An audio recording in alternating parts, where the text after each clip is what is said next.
Om Swastiastu, Assalamualaikum warahmatullahi wabarakatuh.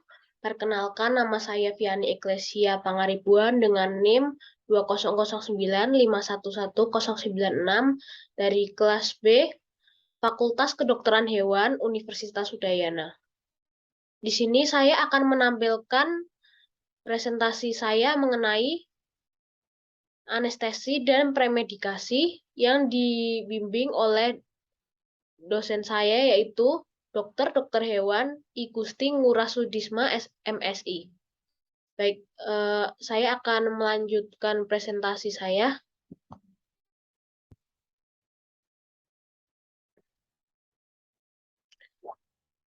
Baik, di sini saya akan menjelaskan mengenai anestesi. Menurut Armstrong dan Moulton pada tahun 2017, anestesi adalah keadaan terkontrol ketika hilangnya sensasi atau keadaan sementara yang ditunjukkan untuk tujuan medis dan veteriner.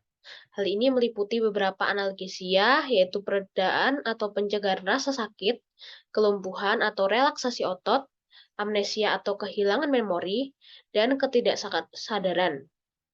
Baik, untuk ilmu veteriner sendiri, anestesi sendiri digunakan untuk bidang operasi dan juga bisa untuk memindahkan hewan dari kandang satu ke kandang lainnya. Anestesi juga bisa digunakan untuk menyelamatkan hewan agar nanti kita sebagai dokter hewan tidak akan terserang oleh serangan hewan tersebut dalam upaya membebaskan diri mereka. Baik, saya akan melanjutkan presentasi saya. Adapun 3 jenis anestesi menurut Armstrong dan Moulton pada tahun 2017. Yang pertama adalah anestesi general, yaitu anestesi di mana kehilangan kesadaran akibat obat yang diberikan ketika pasien sedang tidak sadar bahkan ketika terdapat rangsangan yang menyakitkan. Nah, anestesi general ini biasanya digunakan ketika melakukan prosedur anestesi yang maksudnya melakukan prosedur operasi yang besar seperti operasi operasi jaringan tubuh bagian dalam ataupun mungkin bisa juga digunakan untuk mengevakuasi hewan yang buas atau liar. Baik, selanjutnya yaitu anestesi lokal, yaitu anestesi ketika kehilangan sensasi kesadaran irreversible di mana pasien masih tetap bisa terjaga. Anestesi lokal ini merupakan anestesi yang pasiennya itu masih bisa sadar, namun ketika kita melakukan prosedur operasi, pasien tersebut tidak merasakan apa yang kita lakukan. Contohnya seperti operasi pada gigi. Baik, selanjutnya adalah anestesi regional, yaitu memblok saraf perifer, plexus, dan neuraksial anestesia, atau spiral, epidural, dan kaudal. Anestesi regional biasanya digunakan untuk operasi pada ibu melahirkan ataupun menggunakan operasi sesar. Begitu. Baik, di sini saya akan menerangkan mengenai premedikasi. Premedikasi sendiri merupakan pemberian obat yang dilakukan 1-2 jam sebelum induksi anestesia yang bertujuan untuk melancarkan industri, menurut Jasmadi pada tahun 2021. Adapun tujuan premedikasi yaitu menghilangkan kecemasan dan ketakutan dapat dilakukan dengan cara non-farmakologi yaitu dengan psikoterapi. Dimaksudkan tujuan di sini yaitu pasien tidak akan merasa cemas atau takut ketika menghadapi operasi ataupun pembedahan dan dilakukan secara non-farmakologis yaitu dengan psikoterapi yang dimaksud adalah tidak menggunakan obat-obatan namun menggunakan cara yang menenangkan gitu secara psikologis. Dan yang kedua yaitu mengurangi sekresi untuk mengurangi produksi sekresi dari glandula yang ada di faringeal dan bronkial dapat diberikan pada obat antikolinergik.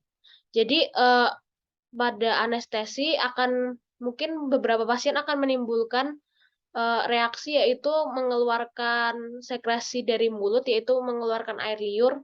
Nah, tujuan premedikasi di sini untuk mengurangi sekresi tersebut ataupun tidak agar pasien tidak mengeluarkan air liur, gitu. Yang selanjutnya yaitu memperkuat efek hipnotik dari agen anestesi umum atau biasa disebut sedasi.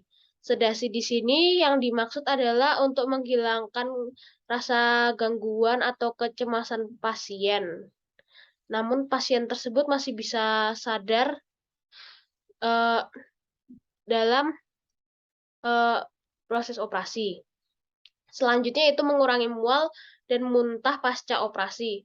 Karena efek obat anestesi yang diberikan, beberapa pasien akan merasakan mual dan muntah pasca operasi. Nah, salah satu tujuan premedikasi di sini yaitu untuk mengurangi hal tersebut. Yang kelima yaitu menimbulkan amnesia. Biasanya amnesia di sini sering dialami oleh pasien yang masih berusia muda. Nah, amnesia di sini yaitu dia tidak sadar ketika sedang dioperasi begitu. Selanjutnya untuk mengurangi volume dan meningkatkan kesamaan isi lambung pada pasien berisiko untuk terjadinya muntah dan regurgitasi. Mungkin beberapa obat anestesi bisa menimbulkan rasa muntah eh, kepada pasien. Nah, tujuan dari premedikasi tersebut untuk mengurangi adanya rasa muntah yang pasien rasakan dan juga bisa menghilangkan rasa muntah dari pasien tersebut. Yang ketujuh selanjutnya menghindari terjadinya vagal reflex. Vagal reflex di sini maksudnya refleks ketika pasien tersebut sedang dioperasi, begitu. Yang selanjutnya membatasi respon simpatoadrenal, yaitu membatasi rangsangan dari luar ketika pasien sedang dioperasi seperti disentuh ataupun dicubit begitu. Berikut adalah daftar pustaka yang saya ambil dari beberapa jurnal. Terima kasih untuk beberapa sumber yang telah memberikan ilmunya kepada saya. Baik, sekian dari saya. Terima kasih. Apabila ada masukan, bisa didiskusikan pada forum yang tertera di Oase. Terima kasih.